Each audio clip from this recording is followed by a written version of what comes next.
ప్రతి ఒక్క ముందుకు లక్ష్మి నేను చూసినాను. ఏమాదిరి ప్రతి ఒక్కరు ఎటువంటి ప్రోత్సహిస్తున్నాము. మన గురుగా చెప్పగలుగుతానని చెప్పి నేను బాగా శిష్యం పడినప్పుడు మా నర్సరీ శిష్యులలో చెప్పినలేను. చక్కగా ఇదే మాదిరిగా ప్రతి ఒక్కరు కూడా తెలుగుముద్దులు అందరూ కూడా వెలబడించి ఇట్లా పెద్ద మంది ముందు చెప్పుకుంటే ఇంకా బాగుంటుంది. వారికి కూడా వాళ్ళ భర్త ప్రోత్సహించిన భర్తకు కూడా నా యొక్క ధన్యవాదాలు తెలుపుతూ, పెద్దలు శరీరాల గురించి మాట్లాడే రామలన్న గారు మరియు రంగప్పన్న గారు, మా భోజపన్న గారు కూడా సుశిష భావం గురించి కూడా మాట్లాడి, అయితే ఇక్కడ తదితర పెద్దలు కూడా గురువు ఉన్నప్పుడే శరీరధారై ఉన్నప్పుడే తెలుసుకోవాలని చెప్పి కూడా పెద్దలు అంత చెప్పినారు. అయితే ప్రథముగా సనాతనం అంటే సృష్టి సృజన కాకముందు ఈ సృష్టి, ఈ పంచభూతములు, ఈ జగత్తు ఏది రాకముందు ఎట్లా కలిగింది? అప్పుడు గురువు శరీరధారై ఉన్నాడా? శరీరధారై ఉంటేనే జన్మరహితం అయితే, కానీ శరీరధార అప్పుడు జన్మరహితం లేదు. మనం అప్పుడు ఉన్నాడా అని విచారించి చూసినప్పుడు అప్పుడు లేడు. ఏముంది అప్పుడు? ఏమనడానికి కాదు, అది వాగ్మాస అగోచరమైనది. అది వాక్కు కందుడు, మనసు కందుడు. అది వర్ణింప శక్యము కాదు. ఇది ఇటువంటిదని వర్ణింప శక్యము కాదు. అటువంటి సూచన శరీరధారైనటువంటి గురువు తెలపగా లేడు అని చెప్పి కొన్ని పద్యాలు చెప్తారు. శరీరధారి ఉన్నటువంటి గురువు ఈ పరిపూర్ణ సూచన తెలపగల లేడు అని స్థుతులు కలుపుతుంది. మరి శరీరధారి దగ్గర ఉన్నదంటే ఏమి అంటే వ్యవహార జ్ఞానము చెప్తాడు గురువు. ఏమి? నీ స్థితిగతమే పట్టిస్తాడు. ఎటువంటి నాయన, ఇన్ని రోజులు నువ్వు నా దగ్గర రాకముందు ఏ తీరిగా ఉంటువో ఆ పద్ధతిలో ఉండకుండగా నా దగ్గర వచ్చిన నేను చెప్పినట్టు నీ విను. తర్వాత నీ విన్న తర్వాత నేను చెప్పినట్టు నువ్వు చెప్పు, అప్పుడు నేను చమత్కం చూస్తా అంటాడు. కానీ మరి ఈ సూచన అందరికీ ఎట్లా ఉండాలంటే, దక్షిణామూర్తి మౌన సభ్యతో చెప్పినాడంట. ఎవరికి? విష్ణువుకి. మౌన సౌజ్ఞ అంటేనే మాట లేనటువంటిది. మాట లేకుండా మౌన సౌజ్ఞ ఎలా చెప్తున్నాడు? ఈ సూచన మాట్లాడినటువంటి ఎవరికైనా అర్థమవుతుంది? మైకు పట్టి కొనుక్కు నిలబడితే వాళ్ళు మూకోడంటారు. మరి ఆయన ఎట్లా తెలిపిండే ఈ సూచనని? మరి ఈ విష్ణు ఎట్లా వింటాడు? మౌన సౌజ్ఞతో అతను చేసినప్పుడు విష్ణువు ఏ పద్ధతిగా విన్నాడు కదా. ఇటువంటి సొగురు తన సొగురు మగ్రజ్ గారు అన్నది ఇంతకుముందు ఏమన్నది? శరీరధారై గురువు లేకుండా తమ సోదరుల దగ్గర వినవచ్చు, ఆ సూచన తెలుసుకోవచ్చు అని చెప్పినారు.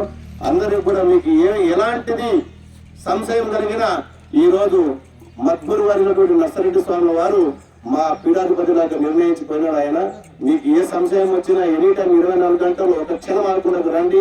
మీ సూచనని ఏమన్నా డౌట్ ఉంటే తెలుసుకొని జన్మ సార్థకం చేసుకోండి. అయితే చిన్నగా ఈ దుర్చేడు గ్రామం గురించి ఒక్క 2 మాటలు మాట్లాడి ముగిస్తా. ఈ జంగిలప్ప కృష్ణయ్య ఈ ఆశ్రమానికి మా అయ్యగారు పెద్ద భవనం చేసి వాళ్ళకి ఇలా ఒక స్థానాన్ని ఏర్పాటు చేశారు. అయితే ఎవరో వస్తారని ఏదో చేస్తారని ఎదురు చూడకుండా ముందు సకాలంగా ఈ కార్యక్రమం జరుపుకుంటే చూడండి. ఎంతవరకు మీరు చేయనట్టు ఒప్పుతారో అంతవరకు కాదు. వాడు రావాలని నేను పిలుస్తారాడు, నేను పిలుస్తారాడు నన్నేమో నేను అంటే అది అయ్యేదే కాదు. ఎందుకంటే ఎగ్జాంపుల్ కాదు, ప్రత్యక్షంగా జరిగేదే చెప్తాను నేను. పోయినసారి సేమ్ పద్ధతి నేను బయలు పెట్టుకుని నాకేమి బాధ కాదు. సేమ్ పద్ధతి మాక్కడ జరిగింది. ఇది ఆశ్రమం కాడ మాచర్లలో జరిగితే 20 రోజులు సుప్రభాతం పనిచేస్తుంది. ఏది? అది నాదే తప్పు. ఈరోజు నన్ను దాసోహమైన తప్పని ఒప్పుకుంటున్న ప్రజల ముందు, భక్తుల ముందు. వాళ్ళు ఏదో గొడవ పెట్టుకుంటే వాళ్ళని నేను అదేమంటారు కదా, కుక్కను చూసి నట్టాలు పెట్టుకున్నట్టు వాళ్ళని చూసి నేను పెట్టుకుంటే 20 రోజులు సుప్రభాతం చేసి నేను ఎంతో బాధపడినది. అది నాకు తెలుసు, నా ఆత్మకు తెలుసు. ఆ పద్ధతికి ఈ సంవత్సరము 41 రోజులు చేయాలని చెప్పి నేను పట్టుబడితే నేను రానన్నాను. నేను ముందు చూస్తే వాళ్ళే వచ్చారు. అట్లనే మనం పూనుకుంటే తర్వాత వాళ్ళే వస్తాం. ముందు మనం పూనుకోవాలా. కృష్ణయ్య స్వామి, జంగులప్ప స్వామి ఎవరో రారు, హైదరాబాద్ ఢిల్లీ ఎక్కడ ఉండకో, మిమ్మల్ని మీరు పొగడుకోవద్దు. వాళ్ళనే పొగడారు. రాను ఎవరు ఉంటారో వాళ్ళని పొగడాలి. వాళ్ళు పోతే వాళ్ళే వస్తారు ఇంటికి. ఆ పద్ధతిలో మీరు ఉంటే ఈ ఆశ్రమం ఇంకా ముందుకు ఇంకా పెరుగుతుంది. మరి ఈ పద్ధతిగా చేసుకుంటే గురుసేవలు ఎన్నో చేయొచ్చు, గురుకరాలు ఇంకా ఎన్నెన్నో చేసుకోవచ్చు. మనం ఏదో రాలేదు చేయలేదని చెప్పుకుంటే అట్లనే అయిపోతుంది. దానికే మా గురువు గారు ఒక కథ చెప్తుండ్రి. ఏమని, ఒక కురువాతను ఉన్నట గురువు తీసుకున్నాడు గురువు గారి దగ్గర. ఇది ఇటు పక్కన తాండం ఉంది. తాండాలు ఇంతమంది శిష్యులు ఉన్నారు, ఈ సైడ్ ఇద్దరు ఉన్నారు. ఎవరు? కృష్ణయ్య, జంగిలప్ప అనుకున్నాం. అయితే జంగిలప్పకి ఏం కలిగిందంటే, మా గురువు వాడు వచ్చినాడు, నేను పోవాలని తపన కలిగింది. మళ్ళీ తపన కలిగితే ఈయనేమో ఇతనేమో బుడ్డ చేను పెరుకొని రాసి పోసుకున్నాడంట. ఆ కాలం దొంగలు ఎక్కువ ఉన్నామంట. ఈ కాలంలో ఏమో ఎవరు దొంగలు లేరు కానీ అప్పుడు ఉండొచ్చు. దొంగలు ఉంటే రాసి ఇచ్చిపెట్టిపోతే దొంగతనం అవుతుంది. ఆడ చూసినా గురువు వచ్చిన ప్రబోధం వినాలని తపన కలిగింది.